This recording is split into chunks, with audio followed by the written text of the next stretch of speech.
দোয়া করি যায় যে দল গেছেন দাদা ভুল করে ওই দলগুলোর থেকে বাইরে আইসো, 3 বার করে তওবা করবেন ভাই, যেগুলো আর ওই দলের নাম নেবেন ভাই, ভোট গ্রহণ করো, বাস আপনারা আমাদের জাতি ভাই, আপনাদেরকে গ্রহণ করা হবে ইনশাআল্লাহ। আর ওই নামই নেবেন না। আইসু পথ খোলা, কি এই কোরআনের পথ, যেরকম এই কোরআনের পথ, হ্যাঁ, সবার জন্য উদ্যোক্ত আহ্বান আসবে না। হুজুর ভুল হয়ে গেছে, আর জীবনও হইবে না, আলহামদুলিল্লাহ, আমার আল্লাহ মাফ করবেন। কে মাফ করবেন? আমার আল্লাহ রব্বুল আলামিন বললেন, কি বললেন দেখেন,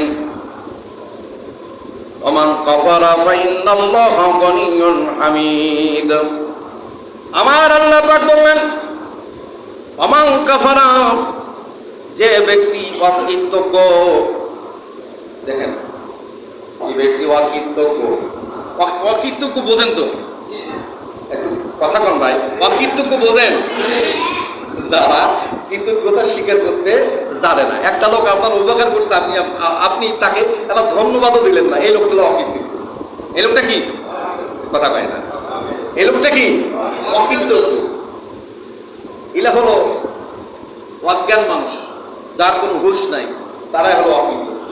খেয়াল করেন, আমার আল্লাহ রাব্বুল আলামিন বললেন, ওমান কাফারা ফাইন্নাল্লাহা গনিয়্যুন হামিদ, যে ব্যক্তি অকৃতজ্ঞ, ফাইন্নাল্লাহা, নিশ্চয় আল্লাহ, গনিয়্যুন হামিদ,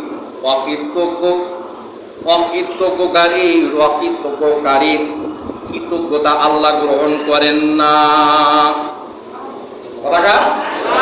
অকৃতজ্ঞকারীর প্রশংসা গ্রহণ করতে আমার আল্লাহ মুখাপেক্ষী নহেন। তার মানে আপনি আল্লাহর প্রশংসা করতে পারলেন না, করলেন না, আপনার ওই প্রশংসা আমার আল্লাহর দরকার নাই।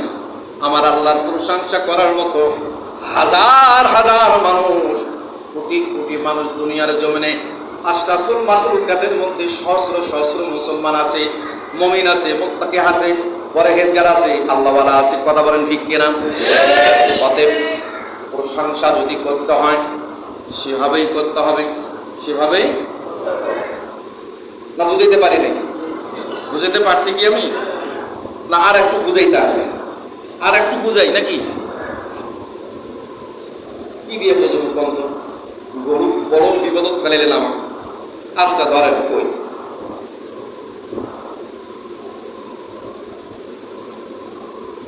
আপন ফুফাতো বোনের হাজবেন্ড ও আত্মাবুত জামা, সে বলছে, আপা,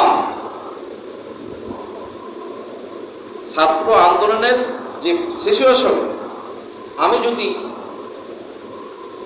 আপনাকে এই মুহূর্তে বের হতে না বলি, তাহলে এই গণভবন আক্রমণ করে আপনাকে শ্রীলঙ্কার মতো খসে গণধোলা দিয়ে মেরে ফেলবে। তাতে কিয়ামত পর্যন্ত আপনার দলের নাম থাকবে না, সম্মান আপনার বাবার থাকবে না। তখন সে করছে কি, নিচু পদের অফিসারদেরকে দিয়ে কু করার জন্য ওয়াকফজানের উপর গুলি চালাবে, এরকম একটা পরিস্থিতি তৈরি হয়ে গেছে। তখন ওয়াকফজান বলছে আপনার শেখ রেহানাকে, চাপা দেখেন উনি কিন্তু ভুল করতেছে, আলাদা রুমে ডেকে নিয়ে বুঝাইছে। সজীব জয়কে ফোন, সজীব কাছে তোর বউ বেটি বাইরে আছে না, আমি দেখে নেব। সজীব একটা শান্ত, কুল ডাউন, তোমার মাকে আমি যদি দিল্লি পাঠাই, সব ব্যবস্থা করে রাখছি, হেলিকপ্টার সব ব্যবস্থা আছে, 10 বছর হোক 5 বছর হোক এসে আবার রাজনীতি করতে পারবে। তখন সে কিন্তু বুঝতে, সে তার অথর্ব না, পৃথিবীর সর্বশ্রেষ্ঠ ভালো মানের ইউনিভার্সিটিতে সে লেখাপড়া করছে, যদিও সে অটিস্টিক বলা হয়, হ্যাঁ, তারপর হলো অটিনিজম বলা হয়, কিন্তু আসলে তার মেধাও আছে। কিন্তু যাই হোক, সে বললো তাহলে ঠিক আছে, তাকে রাজগিরি পাঠাই দেওয়া হবে।